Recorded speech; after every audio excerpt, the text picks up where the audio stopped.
Okay, so now that I've finished The Lord of the Rings, I want to give a brief overview of the story, talk about some of the interesting character developments, and really what I liked about it, and really what I think makes it such a masterpiece. Because, The Lord of the Rings is interesting because it's unlike most stories where there's not really a character arc.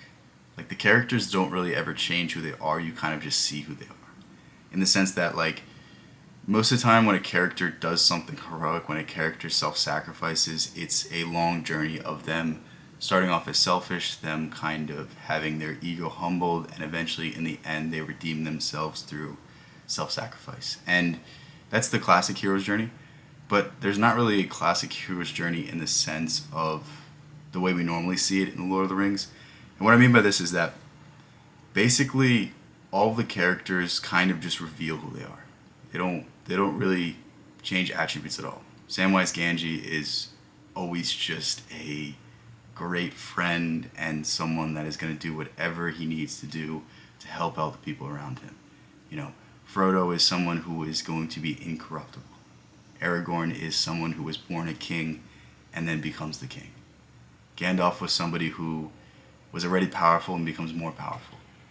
And it's like, there's not really anything that falters. Perhaps Boromir is the only one that is different, where Boromir is tempted by the ring. He tries to steal it from Frodo. Frodo runs away from him, and Boromir dies trying to protect the other hobbits as all of the orcs come and surround him, and he dies a hero. But aside from that, there's not really the need for these characters to do anything. They're already great.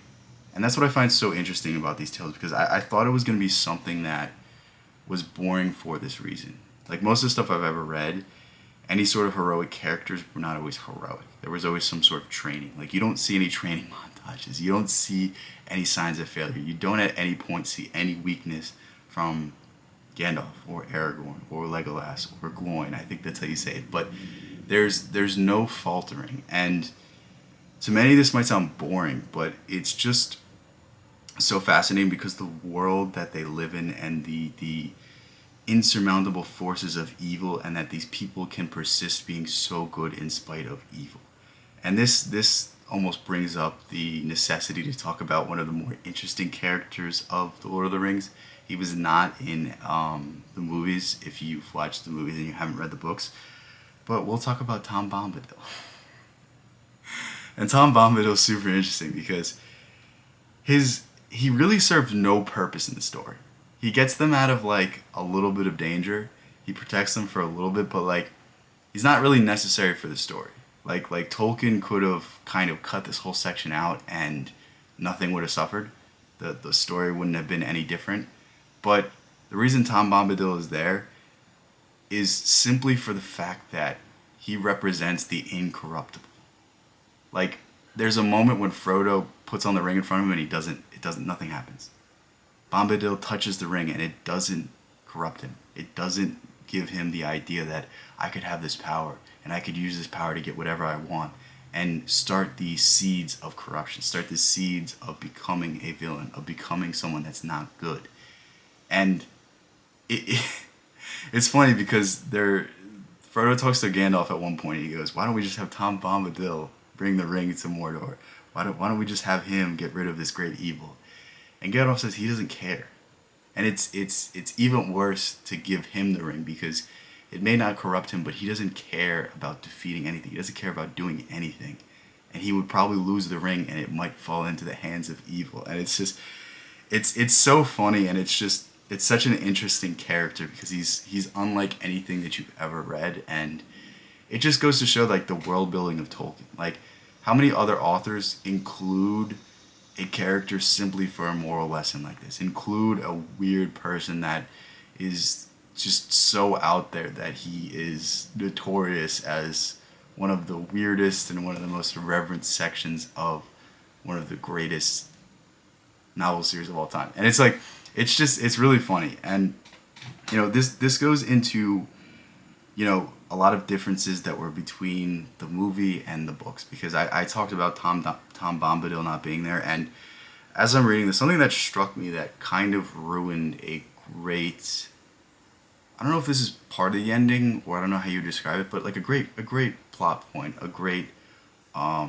culmination of events. Because if you've seen the movies, if you read the book, you know that eventually Saruman, the wizard that is corrupted, interestingly enough, he is corrupted because of these crystals that allow him to see the world around him, that allow him to spy on people, and it's called Palantir.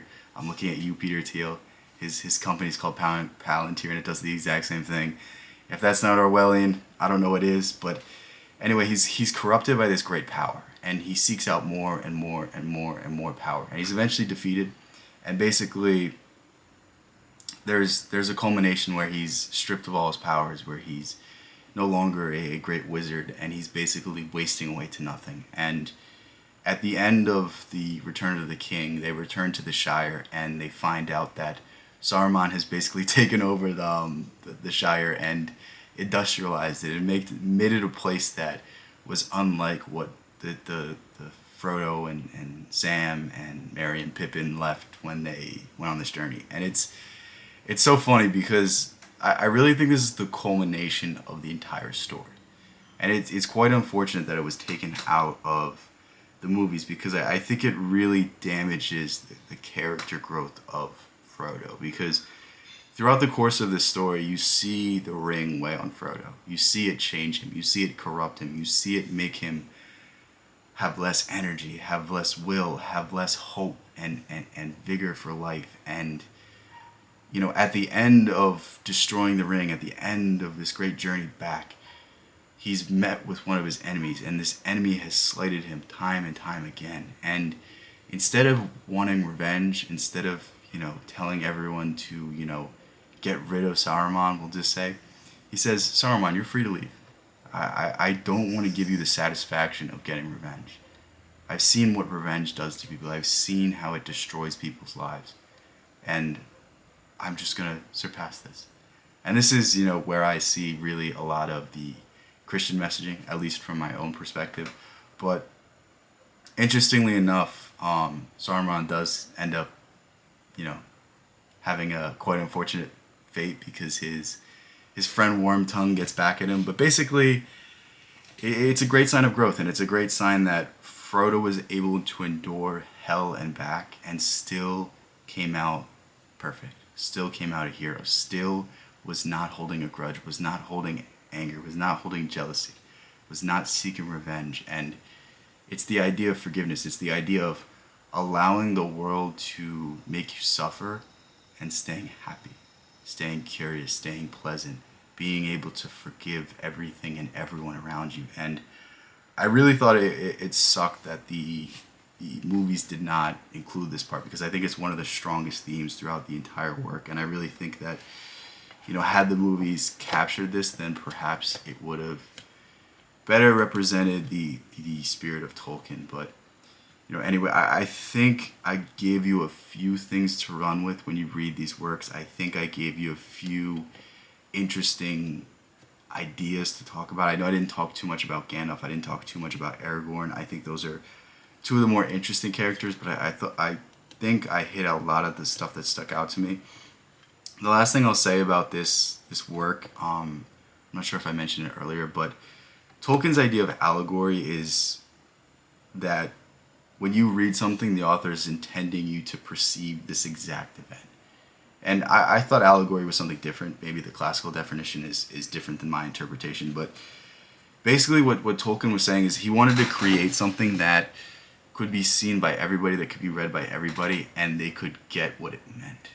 Whereas I thought allegory just meant you symbolize this theme. And while there's a certain element of that, I think Tolkien's way is so much better, because Tolkien wrote a work that if you're a Christian, you can see Christianity, but if you're an atheist, you can see good values, you can see good morality, you can see a mythos, you can see a world. And I think that's the most interesting part of it. And through reading Tolkien, I've gained a whole new appreciation for a different genre of literature, and it's cool. I can't wait to see the other stuff that the fantasy, that the fiction genre has to offer. And you know, it's always cool when you can be so wrong about something you thought you didn't like. You could be so wrong and you could end up loving a series that you never thought you had any sort of affinity for.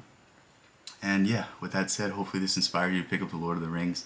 I'm gonna do streams at some point to go into more depth because I think it'll be easier with visual aids. I think it'll be easier for me to explain exactly what is being faced, and maybe we can break down some scenes and hopefully they don't get copyrighted. But again, thank you guys so much for all the support recently. I got to get back to streaming. I've had a migraine the past few days, so I don't know if I'm going to stream tonight.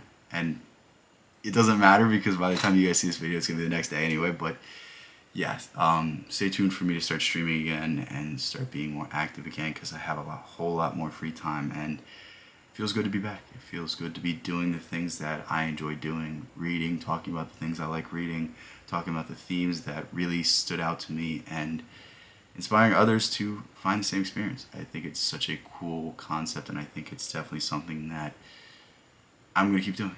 With that said, I love you guys so much. Thank you guys so much. If you want to read the stuff I write, go ahead and join my school community. If not, you just want to stick around the channel. Love you guys all the same. Peace out.